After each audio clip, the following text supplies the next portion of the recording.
Boring Breakdowns. What up, y'all? Today we're going to be discussing how Damian Traynor was able to shut down and nullify and put his strategy in, specifically when dealing with Tawachai, who is an explosive, unorthodox opponent.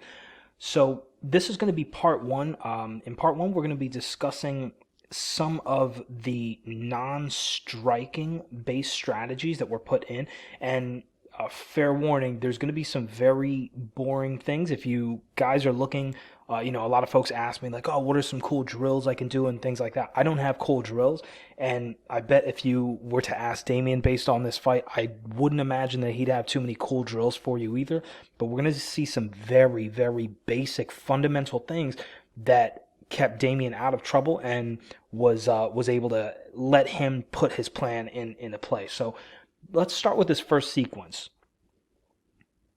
And that's all. So all we see here is a simple teep to the legs. Now, this teep to the legs, before we get into discussing this, we're going to talk about one of the very important strategies when dealing with someone who is explosive and unorthodox. So the distance between these two athletes is very important.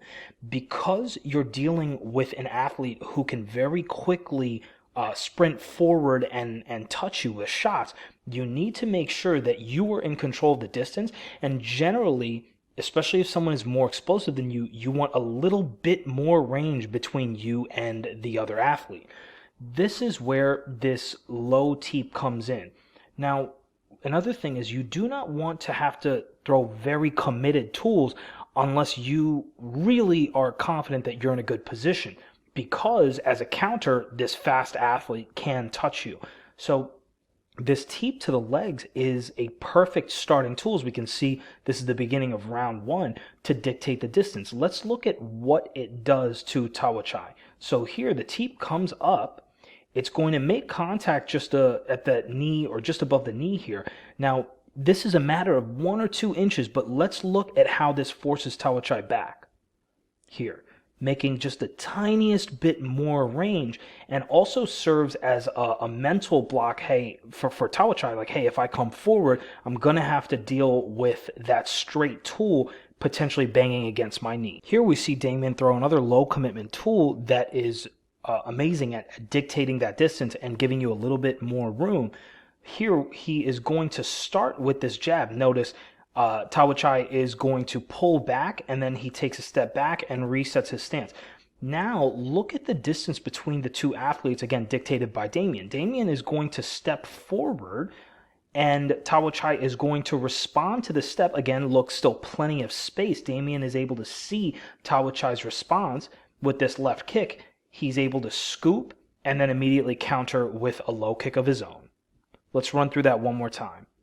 Jab, distance, he can see it, scoop, and counter with the low kick. Here we're going to see a product of that distance measuring. So again, the explosive athlete, we need to be careful about these forward bursts. Now, a lot of folks always talk about footwork, and oftentimes, unfortunately, all these, a lot of people equate footwork with, or quote unquote good footwork with, is these shuffles and pivoting and this and that. That has its place. However, bread and butter in this scenario is what got Damian out of trouble. Here, Damian had just thrown that lead teep from the first example. He understands his range. Tawachai is going to hit a Superman punch, and because Damian had his range, he's able to defend that punch, and then we see this boring footwork, just the simple retreat. Now, Damian probably didn't get no phone numbers off this piece of footwork, not the sexiest piece of footwork, but this is what kept him from getting cut open from the Superman. So, or getting touched with the Superman. Again, a lot of these pieces of footwork, they might not be the most exciting, but this retreating right here is what we need to spend a lot of time on, especially against these explosive athletes. Now, in addition to showing how important this retreating footwork is, I also wanted to add this sequence to show you just how explosive Tawachai is. So here we see the two athletes. Again, Damian understands how far away he needs to be in order to defend and have that margin for error. Tawachai is going to throw a jump spinning heel kick. Damien is able to pull and then retreat out of the way. So one more time, this is like something out of Street Fighter, but again, trainer understands his range and he's able to get out. Now, when Damien did work to close the distance in order to eventually set up his offense, he couldn't just jump right into his striking. Again, this is why I wanted to spend one separate study on just the non-striking movements. Now, with an explosive athlete, you need to constantly keep them guessing. They may have the speed advantage over you, the strength advantage, etc., and so forth. So, how did Damien keep Tawachai guessing? We're going to see Damien enter into range with a distance feint and immediately jump out. Let's watch. And that's it. From here, let's now pay specific attention to Damien's lead foot. He's going to take a step in and immediately step out. On this step in, Tawachai has now registered, I call this with my students AT&T range. AT&T's slogan back in the day was reach out and touch somebody. So at this point, trainer can reach out and touch Tawachai. So Tawachai has to be on point. He's going to lift up his check leg in a pretty standard defensive posture up against the ropes. But again, Damien just feinted this breaking into distance, and now let's look back at that lead foot. He's going to step back out. So one more time. Distance feint, defense, and right back out. Here we're going to see a few things happening. We're going to see a distance feint from a trainer. We're going to see a jab feint, and again, not any follow-up offense after that. So let's watch. So we see trainer move that jab forward as he steps in. This pulls up the defense slightly from Tawachai, but trainer is going to step out. This makes Tawachai, because he understands he's closer to the ropes, he's going to reset his stance. Now from here, trainer is going to play a good bit of activity with his lead hand to hopefully bring up those defensive tendencies from Tawachai.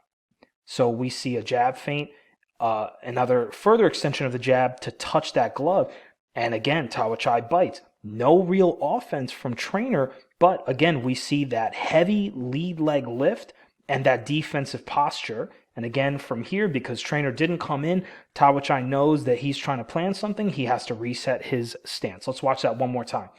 Distance feint and jab feint, reset. Feint, glove touch, heavy bite on that, and reset. Here, we're going to see another glove touch, and we're going to slowly start seeing Tawachai bite a little bit more. Now, the past couple of examples, for the most part, I believe we had one where he had a heavy lead leg lift, but for the most part, it was just a small lift of that teep leg, that lead leg teep leg. Here, after a good bit of distance feinting and a bunch of other negatives or non-striking movements, let's look at what happens. Trainer is going to jab the glove of Tawachai, and we see a heavy load and a halfway pump of that teep, but he understands trainer did not come in, and he's going to reset his stance. So one more time, we see trainer touching that glove. Tawachai goes to teep, sees there's nothing there, pulls the leg back, and resets his stance. Now, lest y'all think that everything that we're talking about is perhaps too boring and not, oh, well, trainer's a G, so he was just able to land his combinations out of speed and whatnot. Sure, of course, I mean, he is at the highest level, so he's going to have all those attributes. However, Tawachai, as we know, has a lot of those same attributes. Let us look specifically at trainer's understanding in this last sequence. Again, this sequence is going to be taking place in round 5, so towards the end of the fight. Because trainer set the groundwork, set the foundations via making sure that he had a larger margin for error with the distancing, playing with those teep feints, or I'm sorry, the distance feints and the other negative or non-striking movements to get Tawachai to commit. Let's see how this paid dividends at in the last round of the fight.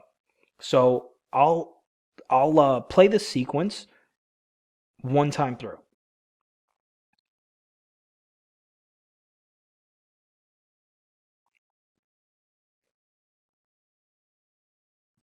All right. So from very small lifts of the lead leg, now we see Tawachai fully committing and missing shots.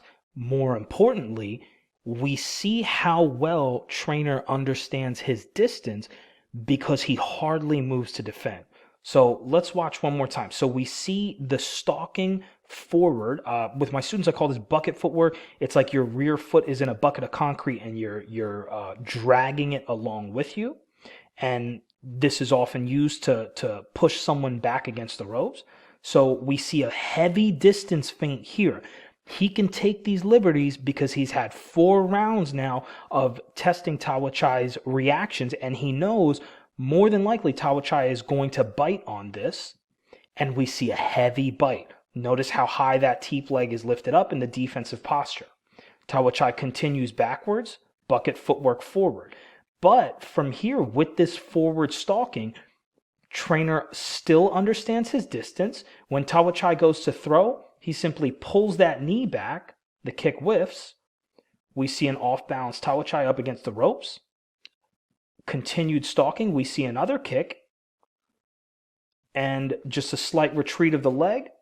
And trainer's right back on top of him. Again, these strategies, these distance feints, the understanding of range, the retreating, they may not be the flashiest things, but this is what it leads to. Especially against these explosive, fast athletes, you're able to stay out of trouble and force them to commit, force them to be first so you can watch it coming, counter, etc., and so forth. Guys, thanks so much for watching. Shouts to Damian Trainer. Shouts to Tawachai. I will be posting a link to this full fight in the description below. It's going to be on Damian Trainer's channel. I highly suggest you guys check out the other work on his channel. He's posted a ton of his past fights, a lot of other dope content on there. Again, that'll be in the link in the description below. Make sure you guys follow on Instagram at Boring Breakdowns. And I am currently working on a wrestling for striking clinch instructional, so keep an eye out for that. Guys, thank you so much again for watching Boring Breakdowns.